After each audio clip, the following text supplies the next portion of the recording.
In today's video, we embark on an 1,800-mile round trip to France, where Jane gets swapped for a packet of chicken. She's been replaced by a packet of cooked chicken. I learn to speak French. Je voudrais un café, s'il vous plaît. And I get lost. I'm not where I'm supposed to be. Hello, welcome back to the channel. So today we are on an epic 1,400-mile round trip to France. We're leaving Devon now. We're heading up to Dover. We're getting the Eurotunnel across to France, driving down to Bordeaux for a wedding, which is pretty epic, I've got to say. What do you think, Jane? Jane? Jane? Jane? I'm going to document this epic journey best I can on my own.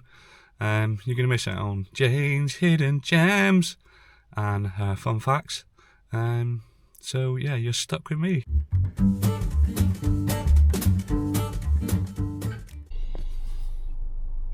Hello everyone, welcome back. So this is first stop for me on this solo road trip, and it's Lee Delamere Services. 139 miles done, another 180 miles till I get to Dover.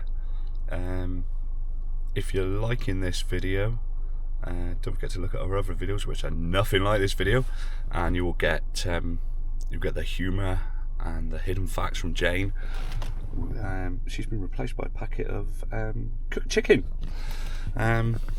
No, let's not say that. Come on, guys. No. But like I said, this is completely different for us on our channel. But we've got an epic road trip, so you never know, something exciting may happen. Wow. I'm going to go and have a comfort break, and I'll catch up with you afterwards, no doubt. Right, so that's that done. Thought I'd give you a quick update as to what the plan is. So the plan is driving down to Dover this evening, so another 180 miles, and staying in the travel lodge right on the seafront there. Gotta say, stayed there before. When was it? November last year. Pretty impressed for the price, you can't go wrong. And just so everybody knows, anybody that's watched our other videos, when you go to America, you have to pay a deposit in every hotel. We are still waiting for a deposit back. I'm filming this in early September. The hotel, and I'm going to name them, the Holiday Inn Express in Pahrump. We're still waiting for a $100 deposit back, and that is from the 13th of August. I'm emailing them every day just to give them a little reminder, and I'm still waiting for that $100 back. Luckily, when you're in the UK, you don't have to pay that deposit. So we'll have none of that business on this little road trip. Right, I need to hit the road. I need to get down to Dover. I'll catch up with you when I'm at the travel lodge in Dover. So, made it to Dover. 321 miles, turned up at the travel lodge, which is somewhere over there, and the car park's full, so I'm going to run into reception and see if I can park here. Right, so I'm in. Apparently I can park where I've parked for free, so that's good news. You got to pay for their car park, but let's see how that goes. So welcome to the travel lodge in Dover. What I've got a bed, oh, another bed. Not expecting any guests, but if we do, then we've got plenty of beds. Little desk, tea and coffee making, a fan, so it's cool, and the smallest bathroom in the world. Right, I've got an early start in the morning, so I need to be up at 6 to get to the shuttle. Good morning everyone. So night in the travel lodge done, and breakfast was pretty grim, but got a good night's sleep. It is 6:30 in the morning, and we're off to the Channel Tunnel. See you when we get there. There, so all checked in, went to the self check-in kiosk. It was all pretty painless, quite a queue to get through, but we're here now. So there's a passenger terminal, probably can't see it because of the sun. Going to have a quick comfort break, and in an hour it'll be time to board Le Shuttle.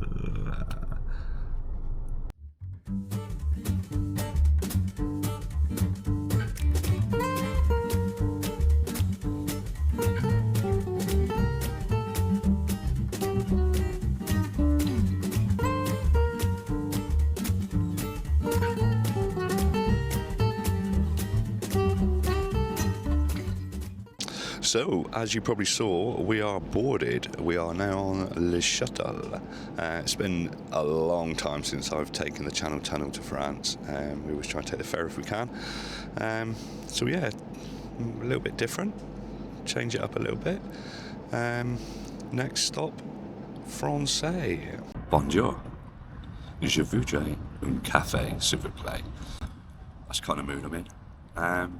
I'll put a little screenshot my location. But I am, well, safe for Paris. Got another 300 miles to go. I think when I said it was 1,400 mile round trip, I might have underestimated it. I think it's a little bit longer. So I'm going to head into here and get un café. Also need to get some petrol as well. So, I'll catch you in a bit.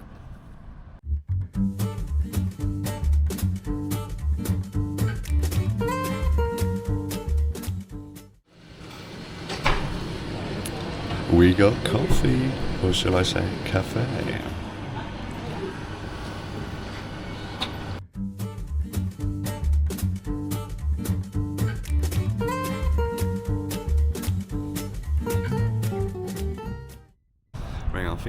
I think it's fair to say I'm done with driving, so I'm just going to chill out on this bench, have a cup of coffee and watch the world go by. I'm just going to take 10-15 minutes.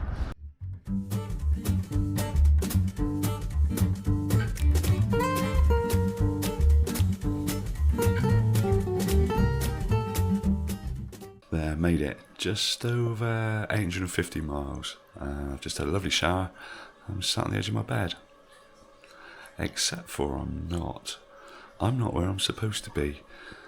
So I couldn't find the wedding venue. It was pitch black. I've tried 3 sat-navs, all taking me to different places.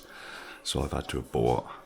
And I'm in an Ibis budget, about 45 minutes away from where I believe the wedding is taking place tomorrow. So what does 52 euros get you in France? Let me show you. So you get a bed, a little table, a TV, which I haven't tried to be fair. It's quite a small room as well, I'm not going to lie. Get a toilet, sorry I've had a shower, and a little shower cubicle. 52 euros, it's not bad is it? So my plan is to get some sleep. Tomorrow I've got to try and find the wedding venue again. If not, I've just driven 800 miles for nothing. I've just meant to say, the reason I couldn't contact anyone at the wedding is because there's no phone signal at the venue. Yay! We'll try again tomorrow. Night all. So not bad night's sleep in the Ibis budget, I'm not going to lie.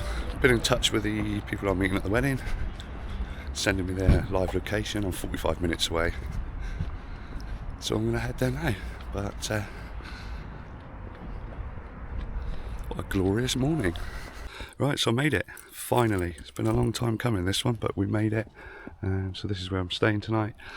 I'm not going to take any video at the wedding because it's Jasmine and Lou's big day.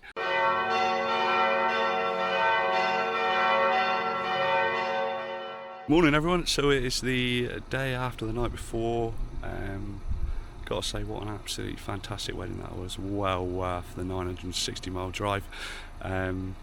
Amazing venue, amazing place, amazing weather, absolutely stunning. Right, 536 miles to Calais. Let's do this. Hello again, it's me. Right, so I know this is a little bit different than what we normally post, but we thought it'd be a pretty cool epic adventure to sort of make a video out of. So if you've enjoyed it, please like and subscribe. You've got any questions, leave them down below. Keep an eye out towards the end of the video because I'm going to be posting a list of tips and things I've learned along the way on this solo trip. And I don't mean I've sort of found myself and I now meditate every morning. I mean things like dealing with the tow booths, what to do if you get lost like I did. Carry on with the video now. Right, when you're solo travelling through France, this is one of the issues and I'm going to show you now. It's no big deal, but this is what I have to do every single time, so watch this.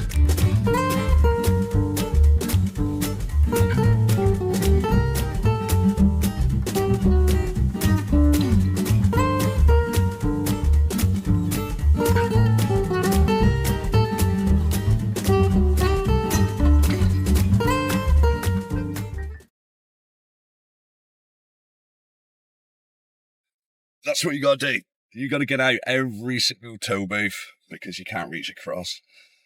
So I had a bit of a master plan today, and it's not gone to plan, which is kind of standard for this trip, isn't it? So I was going to find a supermarket, buy some nice French bread, a bit of cheese, a bit of ham, a jambon, and make some sandwiches for the road. Turns out all the supermarkets close at 12:30 on a Sunday, so I missed that. So we've got 448 miles to go, and this is what I've just bought.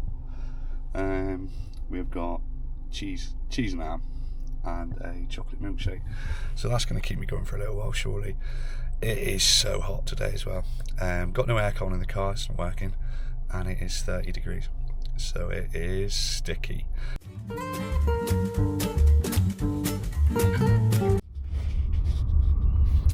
So 200 miles to go, just outside Paris, and the traffic is horrific. Yeah, it's 5 to 7 in the evening. Satnav says I'm going to be at Calais at 10 o'clock tonight.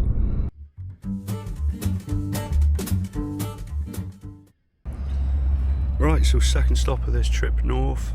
We've stopped at this little beauty. It's got McDonald's in there, but I'm not going to McDonald's. So I'm going to get a coffee and hopefully hit the road again. I have got, how long we got? 125 miles to go till we get to Calais. We've got 184 miles of fuel. So I'm not buying any more fuel in France because it's so expensive. So hopefully I'll have 50-60 mile range when I get back to the UK. I'll put a little picture up of the fuel prices in France. It's mental. Yeah, silly money. So we get coffee and hit the road. I'm booked in on the 1:36 in the morning shuttle back to Folkestone. Hoping I'll sneak on an earlier one. Should be there at 11:15. Right, so made it to the Channel Tunnel in Calais. Potentially I've got an issue. Oh, by the way, didn't get on an earlier one. I've got the same one that I booked, so got to wait here for a bit. Potentially I've got an issue though. I've only got 9 miles worth of fuel left. Yeah, it's not great, is it? I've done a bit of research. There's a couple of petrol stations as you get off, so fingers crossed they're open.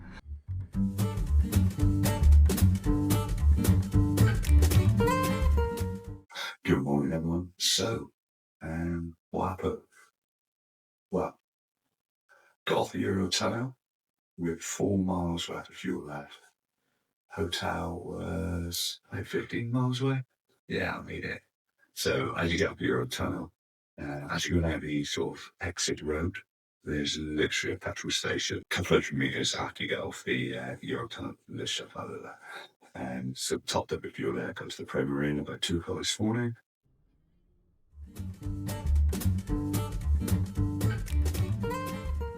So just stopped at Membry Services. How far have we got to go? Let's have a look. 133 miles to get home. Traffic on the M25 as expected. Absolutely horrendous.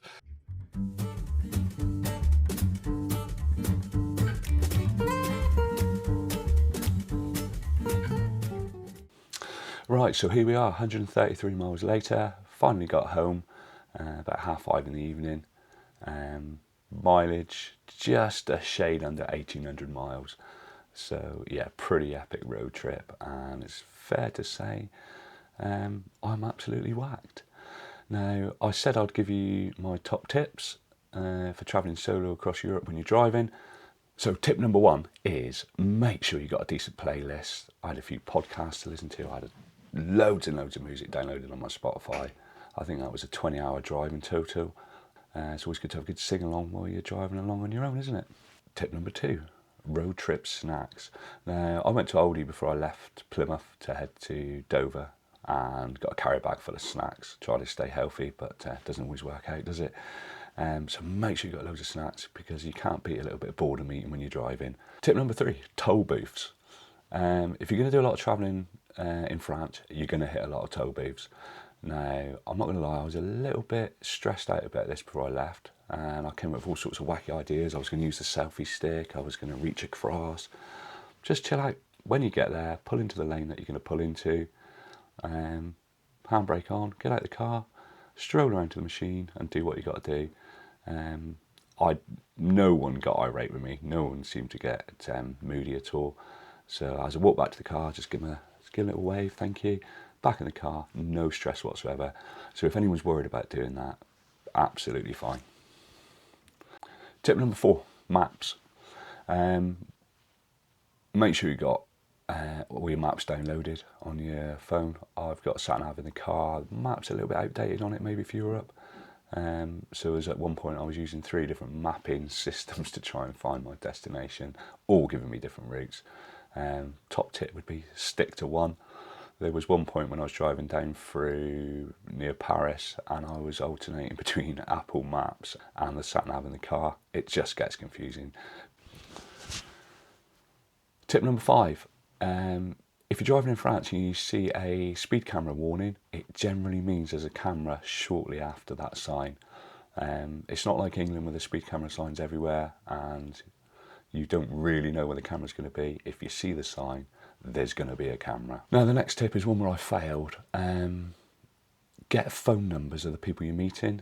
There was 24 people staying in that massive house I was staying in for the Saturday evening after the wedding, and I had the telephone numbers of 3 of them. All 3 of them didn't have a signal. Right, so when I did get lost, it was a little bit worrying, I'm not going to lie. It was quite stressful. Realised I wasn't going to be able to find the place I was staying in to meet up with everyone else. Tried lots of different mapping systems. So I messaged Jane back in England and said, Jane, can you help me find a hotel? And she was straight on it and sent me a couple of links to hotels. I said, I'll head to the nearest big town, which I think was about 45 minutes away. And she literally set me up with a hotel in that town. It was absolutely priceless to have that assistance. I know I'm not driving halfway across the world here, I'm only driving in France, but when it's pitch black, you're lost, it's really helpful to have someone sat at home who can help you out when you need it. And finally, fuel. I took a massive gamble on fuel because I was too tight to pay the French prices and I just about got away with it, but it could have so easily backfired. I passed numerous service stations and garages all selling fuel and decided not to buy fuel because I didn't want to pay the prices. Luckily, as I got off